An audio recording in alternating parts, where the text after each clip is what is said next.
I have a secret. When I walk the dogs in the morning, I pick up trash from the parkways and the sidewalks. Sometimes I wonder why I do it. But this morning I began wondering why no one else does. I mean, I know we don't have anti-litter laws for picking up baby Elmo paper plates and flaming hot Cheeto wrappers. But then I began wondering why no one else does. So I looked up moral obligation. And the dictionary says it's to act based on a set of values. And then I learned this. In the year 1171, in a small town in France, Isaac ben Elazar rode down to the Loire River to water his horse. And a flash of white leather startled another one, and its servant dashed home to tell the master. But the little weasel augmented the story, saying a child's corpse was thrown into the river, something about Jews needing Christian blood for secret rituals. The horrified master told the ruler, who became enraged and had all 31 Jews of the town seized and thrown into iron chains. They were beaten and tortured and then shoved into a wooden shed around which were piled thickets of thorn bushes. Onlookers cried out, "Save your lives! Leave your religion!" But all 31 stood firm, and the fire was lit. And as the flames began to mount, the Jews began to sing. People asked, what kind of song is this? The likes of which they had never heard. They didn't know that Joshua had composed it. He'd been drowning in defeat, but on the seventh day the walls came tumbling down, and in a prayer that went beyond beseeching, beyond gratitude, he said, Aleinu, it's our duty to praise the master of all. Aleinu l'shabeach l'adon hakol, l'atei gadula le'otzeh breshit. The 31 voices started in not much more than a whisper, gaining in momentum as their defiance looked away at the fury. Their sound resonated like truth itching for light, a tone more ancient than papyrus.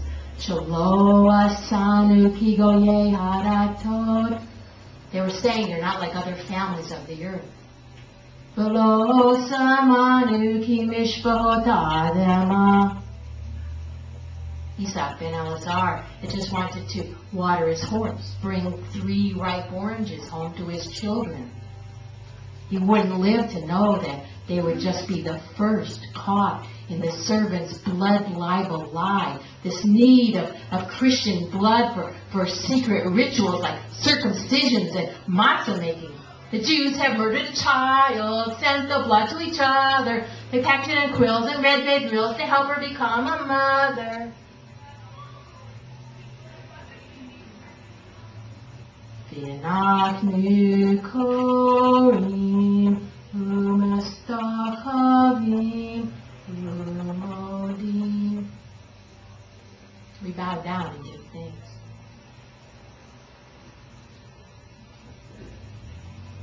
When Jews know they're about to die, they're obligated to say the Shema, the statement of Jewish faith. But these French Jews were saying the Aleinu, as if they weren't dying, while onlookers, other families, were calling out, "Leave your religion," as if they had something better to offer.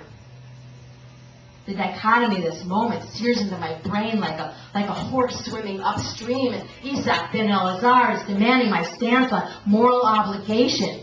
I don't believe it's my duty to praise God, and Joshua did it with a sword in his hand. Words are like postage stamps on envelopes. They're like painted fire. 5 popes issued edicts confirming the blood libel of total fabrication, and yet for 800 blood-charring years, the executions continued. Lifnei melech, achei chamachim. Through the night, the breath of 31 mothers, fathers, children crackled with the depth of a nation. They were drowning in defeat, but they were singing.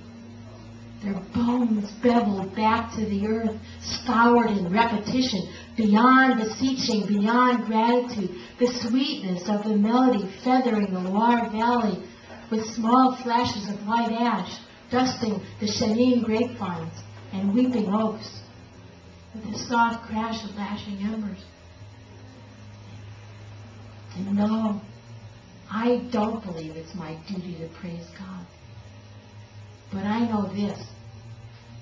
Whether we are God's creations or Darwin's creatures, it is my duty